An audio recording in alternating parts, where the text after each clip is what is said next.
I'm Saram to our listeners. Welcome to Saturday News number 840. As you know, for the last 2 weeks, we have been listening a discussion on the topic of mental health professionals for Sai community. So this is the final part 3.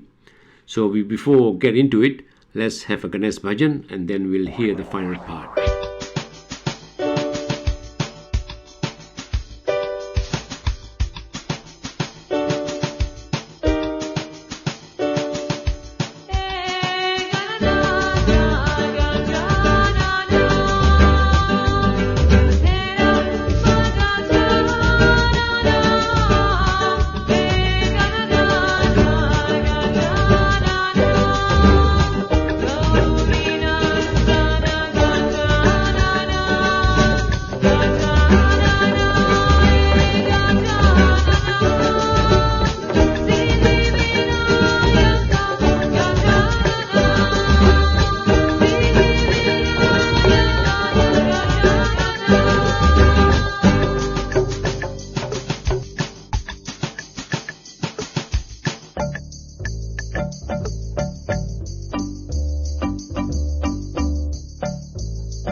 Thank you, Suzanne. Those are wise words on how we can advocate for ourselves and care for ourselves by embracing our emotions and understanding them rather than fighting them. And so we're going to kind of close this theme of caring and advocating for ourselves, and we're going to move on to the next theme. By the way, we've got 3 more segments, 3 little mini segments left. I realize we're almost up on the hour. We're going to keep going, and so we'll probably take another 15 minutes or so to conclude the session. Each of the panelists will speak for one more time. We're now going to move into the territory of when we can't necessarily care or advocate for ourselves. And where I first want to go with this is Dr. Phil talking about how the role of sadhana, spiritual practice, and how that interacts with, or basically giving someone advice of doing sadhana to overcome feelings of low mood or negativity. But thank you. So I had wanted to speak about this because in psychology these days, in psychotherapy, we sometimes make suggestions and sometimes even suggest a simple meditation practice and things like that. And most people aren't all that interested, but occasionally they are. And so I know that for Sai devotees, when people come to Sai devotees and, they say, I'm having a hard time and, I just feel really out of sorts. there might be a tendency to prescribe sadhana to that person and say, well, you need to do the following 3 different sadhanas and such and such. But the problem there is that the sadhana that you prescribe may have worked great for you, but it might not fit for them. Sadhana is sometimes kind of personal, and it's a little bit different from person to person. But even more important is that when people are feeling out of sorts, they're probably having a hard time doing sadhana. And if they're a spiritual aspirant, they may be feeling guilty about not doing enough sadhana, or that they aren't as good as the other people, or things like that, which of course at a time when they're feeling vulnerable might just exacerbate the situation if you say, okay, I want you to do this and this and this. So sometimes advice is useful and sometimes it isn't. And it's kind of an art to try and figure that out. So sometimes when people come to us, either as professionals or not, we have to figure out what's their agenda. What is it that they want? And at the same time, we need to know what is our agenda. In other words, people can come and they want us to do all kinds of things, or they wanted to listen to all kinds of things. And if it's something that we're not going to do, or we don't want to do, or we don't feel is right, or it's not right for us, or we can't give that kind of time, we have to think of a way to pass them on to other resources or other sources. So in other words, you could say, well, have you thought about speaking to so-and-so? Or might you look into this kind of support group or something like that? So it's being aware of what's our agenda and what's their agenda. I think this is very useful throughout life also. When we're with people, what's our agenda in this meeting and what's their agenda? And it kind of clarifies things internally for us. So let's see.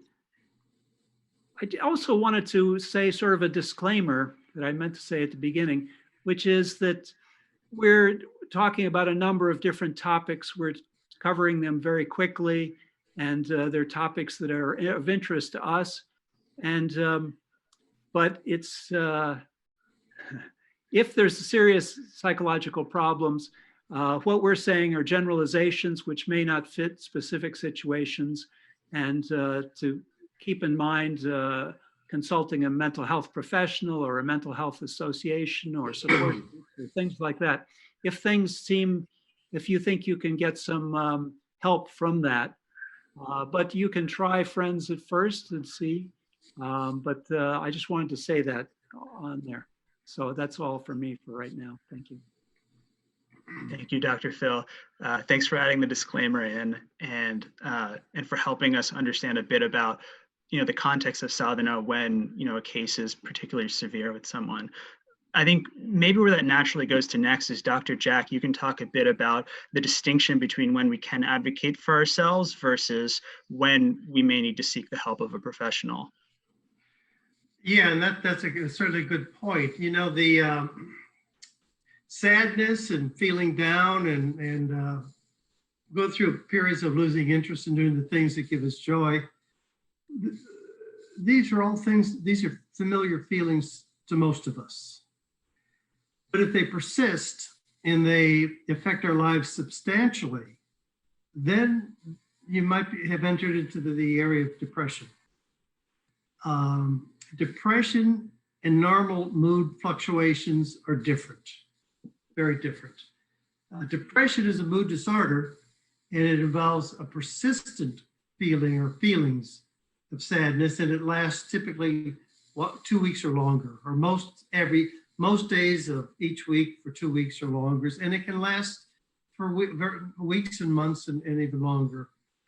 Normal mood fluctuations are a normal part of life. Now, both of them, feeling low and down, which is normal part of life, and depression, they may share some of the same symptoms, such as depressed mood or changes in appetite, sleeping too much, are waking up too early every morning, or with low mood and depression, you find yourself having kind of a slowed movement, or you're just slower, and your speech can be a bit slower too.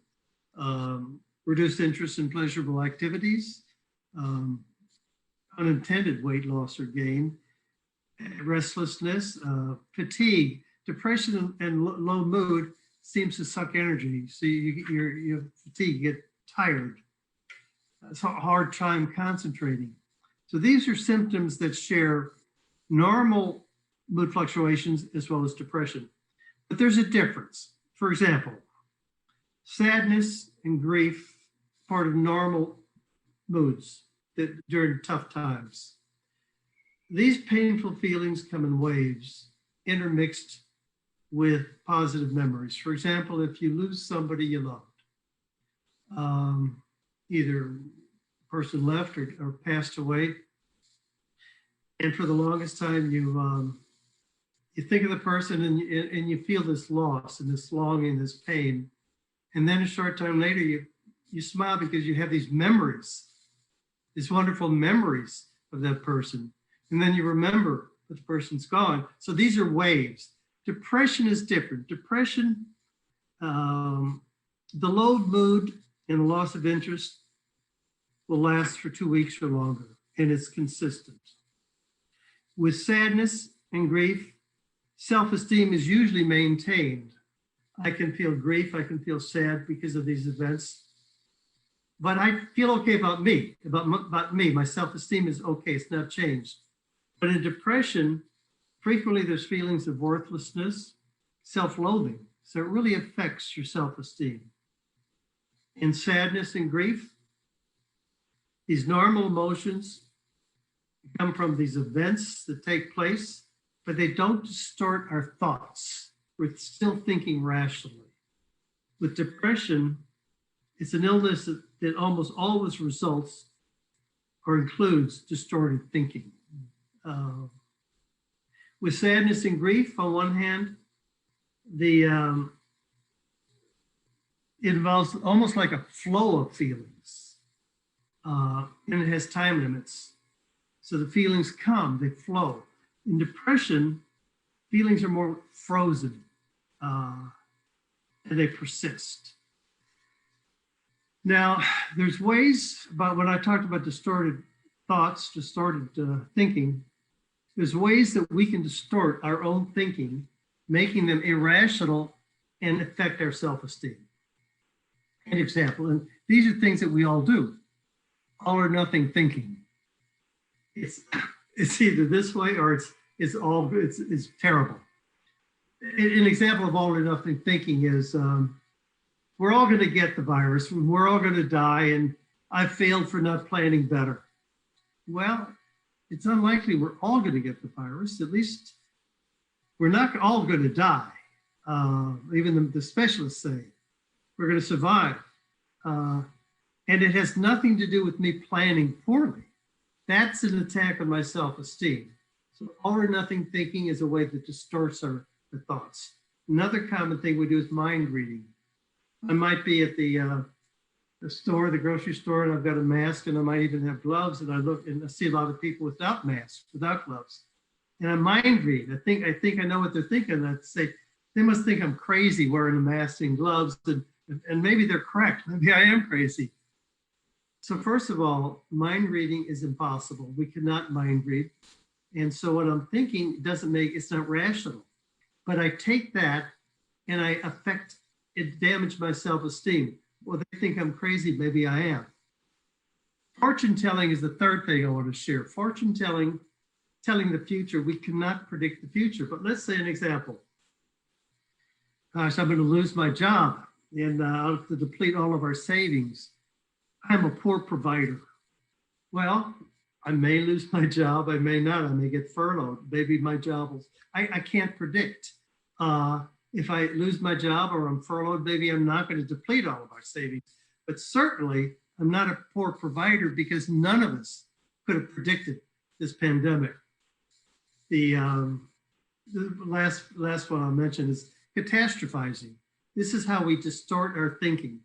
If I say this is the end of the world, God is angry, he's punishing me, I must be a bad person. Well, I don't think it's the end of the world. That's catastrophizing, and God is not punishing us, and we're not bad people. But you see how it affects our self-esteem. Let me leave with one quick example. This happened several years ago. I was in upstate New York with some friends in a cabin, and it was fall. The trees were tall and no leaves. And I heard this commotion outside, and I walked out, and this couple up there, they were looking at this, their cat had climbed a tree. Tabby was up in the tree, and the woman, the wife is sobbing. Tabby's going to die. He's not going to be able to get down. And I noticed the husband came over, and he was very calm, and he put his arm around her. He said, honey, Tabby's going to come down. No, he's not. He said, look at these other trees. She said, what? Well, look, okay. Do you see any cat skeletons up in the tree? And she cracked a smile. Tabby's going to come down. Now, I wouldn't have done that, but he knew her well. So sometimes humor can get us to start thinking more rationally. Remember, in depression, sometimes it feels like nothing matters, but in sadness, it feels like everything matters. And I'll leave you with that to ponder. Thanks, Robbie. Thank you, Dr. Jack. That was very insightful on the difference between feelings of sadness, which maybe we can overcome without professional help, versus depression, which is more appropriate to seek the help of a professional. We're now gonna turn to our last segment of the evening, and Suzanne is gonna take this up. And Suzanne, one question we got from multiple devotees we talked to was, when you're helping a friend who's having a tough time, and you find yourself being affected by their mood and feeling overwhelmed by helping them. Suzanne, can you talk to us a little bit about setting boundaries?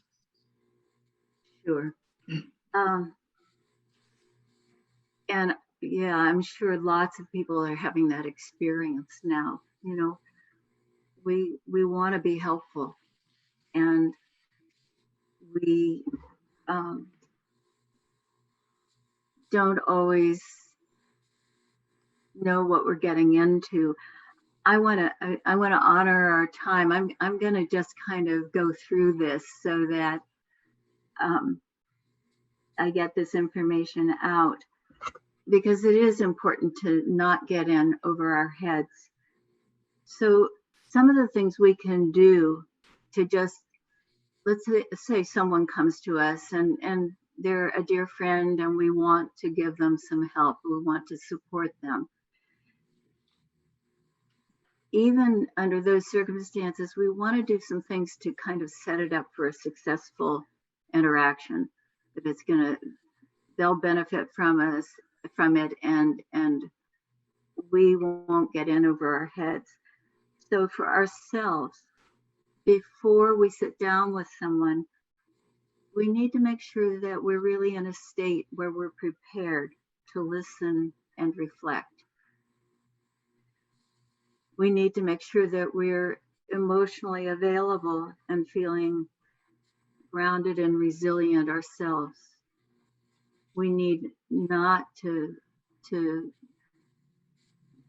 override that. It's really important to say, not right now, maybe in an hour, or maybe tomorrow, or to suggest that somebody else they could talk to. It's important also, in terms of taking care of ourselves, that we recognize, and this is where it's important to know what we're feeling in our bodies and identify our emotions. Recognize if we're feeling overwhelmed, and if we're over-identified with our friend, and be willing to take a break if that starts to happen. Be aware of, also, before you take this on, just take a little bit of time and be aware of what resources are out there. That it might be like the SAI resource, some of the resources that are available on the website, or resources in your own community. And then make explicit agreements. For yourself and the person you're going to spend some time with. And one of those is just really basic. How much time do you have? Can you spend the day? Can you spend a half an hour? But don't have that be a surprise to either you or them that there's a limited amount of time. It's really important. And as therapists, you know, we have strict rules about confidentiality. That is not talking about things people bring to us. But as friends, some of these principles still are relevant. When someone opens their heart to us and is telling us about really painful things, they came to us because they trust us. And part of what they need to be able to trust us to do is to not, with the best of intentions, talk to our spouse, other people we know, mutual friends, friends we think they don't know. You know, we don't know who people know. So it's really important to have that explicit between you and the person you're talking to. I think it's also important that you emphasize that you are speaking to them as a friend, that you're not a professional, and that there may be some things that come up that you're not going to be able to respond to, or you'll feel stymied or overwhelmed by these things yourself. It's sort of like it's just a disclaimer, but it's an important one, because you don't want to get into an interaction with another person and then realize you're over your head. They're already feeling alone and stranded and scared. You don't want to be in the position of saying, oh, well, okay, that's too much for me. I'm sorry, I have to stop now. Or I just got a phone call, I've got to go. You don't want to abandon that person. But you do want to be able to say,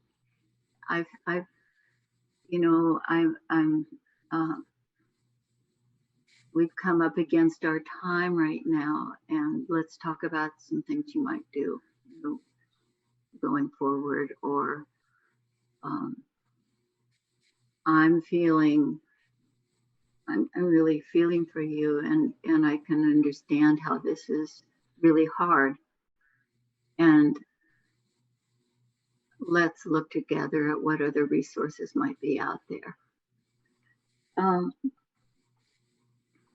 There are some signals that I think we need to pay attention to that tell us when we're over our heads. And one is we start to feel anxious. The other is we start to feel distracted. Another is that we start giving a lot of advice. Like we think, I can't bear this. Let me see if I can fix this, because I can't take it. And there's no shame in that. It's normal, you know, we can't take everything, but it is important that we are tuned into that in ourselves so that we do no harm. Right? Self ever, hurt never. We don't want to make things worse. So I think, just to sum that up, I think the main thing is that if we're a listener, we need to be prepared to stay present. We need to be prepared to, what I would call, tolerate or bear intense feelings. And we need to be prepared to admit if it feels like too much. I think that's what I want to say about that. I think it's just, I think it's just important to give ourselves permission. Thank you, Suzanne. And wow, the time has really flown by. I first just want to, I think we're going to be wrapping up now, but I first just want to express my deepest gratitude to each of our panelists tonight. Suzanne, Jack, and Phil have put in countless hours over the past couple weeks to prepare for this session for us all. And on a personal level, Jack, Phil, Suzanne, it was really great just getting to spend time with you over the past couple weeks and get to know you a little bit better.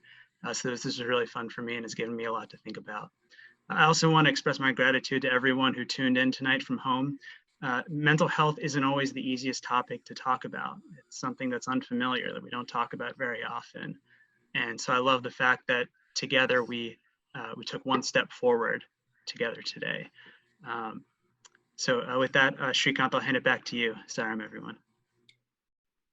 Thank you, Ravi. I think you summed it up beautifully. It was, a wonderful session with Jack, Phil, and Suzanne here, professionals in their own right in this space, particularly to talk about a topic which is, like you said, aptly not very often spoken to. But I think the techniques on how to take care of yourself and how to be helpful to others came out beautifully. And Ravi, you were a lovely moderator as well this evening. Just want to also reiterate, I think Jack, Suzanne pointed this out as well, is on the Satyasai USA page, which is satyasai.us. There are multiple resources which this team and additional people have helped put together.